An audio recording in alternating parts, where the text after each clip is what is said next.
ऐसा नहीं हो सकता कि एक विशेष शारीरिक बनावट वाला युवक यहाँ यूं ही आ जाए। ऐसा लगता है कि उसे आसपास के माहौल के बारे में कुछ भी पता नहीं है। वह इस जगह का कोई व्यक्ति नहीं है। वह संभवतः किसी महान शक्ति से आया है, शायद किसी अन्य शक्तिशाली क्षेत्र से, जिसे दुनिया का अनुभव करने के लिए भेजा गया है। मैंने पहले ही सुना है कि उनके लिए ऐसा करना इतना दुर्लभ नहीं है। कुलपति के शब्द यान्यू के मन में गूंज रहे थे। वह चुप रही, बस सुनती रही। इसके बाद कुलपति ने अपनी आवाज को दृढ़ रखते हुए अपनी बात जारी रखी। अगर तुम्हें मौका मिले तो उसके दोस्त बन जाओ, या अगर हो सके तो उससे भी बढ़कर। फिर उसके साथ रहकर तुम्हारा और म्यू परिवार का भविष्य बदल सकता है। इसलिए अगर तुम वरदान तलवार संप्रदाय की परीक्षा में फेल भी हो जाओ तो भी हमारा भविष्य अच्छा रहेगा। पहला भाग तो उसे समझ आ गया, लेकिन आखिरी वाक्य सुनते ही उसका दिल तेजी से धड़कने लगा और उसने अपनी मुट्ठी भींच ली। जैसा मैंने सोचा था, किसी को भी सच में यकीन नहीं है कि मैं पास हो जाऊंगी, उसने मन ही मन थोड़ा उदास होते हुए कहा। लेकिन जब किरियन की बात याद आई कि वह उसे ट्रेनिंग देगा, तो उसका चेहरा थोड़ा लाल हो गया और उसका दृढ़ संकल्प चमक उठा। वह उन्हें गलत साबित कर देगी। मुखिया ने देखा कि उसका चेहरा लाल हो रहा है। उसे लगा कि ऐसा उसकी पिछली कही बात की वजह से हो रहा है। उसकी आंखें खुशी से सिकुड़ गईं। सोचते हुए वह मन ही मन हंस पड़ा। ऐसा लगता है कि वास्तव में यह संभव है कि यह काम कर जाए। आपको बर्खास्त किया जाता है, आप आराम कर सकते हैं, कुलपति ने अंततः कहा। यान्यू ने आदरपूर्वक झुककर प्रणाम किया और हॉल से बाहर चली गई। अपने क्वार्टर की ओर जाते हुए उसके मन में कई विचार घूम रहे थे। किरियन के लिए उसके मन में उसकी ताकत और प्रतिभा के लिए सम्मान और प्रशंसा के अलावा कुछ भी नहीं था। लेकिन वह इस बात से इनकार भी नहीं कर सकती थी कि वह अब तक का सबसे खूबसूरत आदमी था जिससे वह मिली थी। उसे किरियन के और करीब आने की जरूरत थी, लेकिन यह उसके और मजबूत होने की जरूरत थी। अगर इससे वे दोस्त बन जाते तो अच्छा होता, बस इतना ही काफी होता। अगर इससे कुछ और होता तो वह भविष्य को तय करने देती। बिस्तर पर लेटे लेटे उसे याद आया कि जल्द ही वह उसे सचमुच प्रशिक्षित करेगा, और यह सुनकर उसके चेहरे पर मुस्कान आ गई और वह धीरे धीरे नींद में डूब गई। मिशन। जब किरियन ने आंखें खोली तब तक सूरज क्षितिज पर नहीं उगा था। उसका शरीर अभी भी ऊर्जा से भरा हुआ था। अब उसे पता था कि साधना करते रहना बेकार है। आत्मा के पत्थर खत्म हो चुके थे, बस एक ही बचा था। अगर उसे जल्द से जल्द आगे बढ़ना था तो उसे शिकार करके और संसाधन जुटाने होंगे। तय करके किरियन उठा, कपड़े पहने और जल्दी से जाने की तैयारी में लग गया। वह दरवाजे की तरफ बढ़ा, लेकिन जैसे ही उसने दरवाजा खोला उसे यान्यू वहां खड़ी मिली। उसका हाथ ऐसे उठा हुआ था मानो वो दस्तक देने वाली हो। एक पल के लिए तो वह शर्मा गई, साफ तौर पर हैरान। हालांकि कुछ ही देर बाद उसने खुद को संभाला। मैं तुम्हें ढूंढने आया था। मुझे अपने परिवार से शिकार करने का आदेश मिला था। मैंने तुम्हें आमंत्रित करने का सोचा। किरियन ने उसे चुपचाप देखा, उसकी आंखें शांत थीं। संयोग है, मैं भी आज एक मिशन पर जा रहा हूं। मेरे साथ भाड़े के सैनिकों के समूह में चलो, मैं वहां से एक ले जाऊंगा। किरियन ने आगे बढ़ते हुए जवाब दिया। यान्यू ने बस सिर हिलाया और दोनों साथ साथ चले गए। सड़क पर वे सहज ही ध्यान आकर्षित कर लेते थे। ये सिर्फ उनके रूप रंग की वजह से नहीं, बल्कि किरियन की अनोखी आंखों की वजह से था। दरअसल ऐसा लगता था कि साधक नश्वर शहरों के लोगों से भी ज्यादा ध्यान उस पर देते थे। वह कुछ लोगों को आश्चर्यचकित होते और कुछ को फुसफुसाते हुए देख सकता था, लेकिन वे पास आने की हिम्मत नहीं जुटा पा रहे थे। जब वे भाड़े के सैनिकों के संग में पहुंचे तो यान्यू प्रवेश द्वार पर रुक गया। मैं यहीं बाहर इंतजार करूंगा। फिर किरियन अकेला अंदर आया। माहौल आवाजों, हंसी और जानवरों के खून की हल्की गंध से भरा हुआ था। जैसे ही वह दरवाजे से अंदर आया, शोर कम हो गया।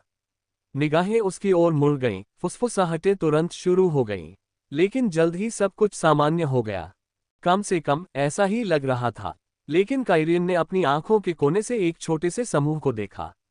कल जब से उसने रजिस्ट्रेशन कराया था, तब से बाकी लोग उसके बारे में जानने को उत्सुक थे, लेकिन ये समूह उसे लालच और दुश्मनी से देख रहा था। किरियन ने देखा पर परवाह नहीं की। वह काउंटर की तरफ चल दिया। रिसेप्शनिस्ट वही थी जिसकी निगाहें चौकन्नी थीं और उसने उसे तुरंत पहचान लिया। तुम एक क्षण रुको, उसने कहा, फिर काउंटर के पीछे झुकी, कुछ रिकार्डों को खंगाला और फिर एक वस्तु उठाई। मुझे अपनी लोहे की प्लेट दो। किरियन ने बिना कुछ कहे वैसा ही किया। फिर उसने पुरानी प्लेट उठाकर उसके सामने एक नई प्लेट रख दी।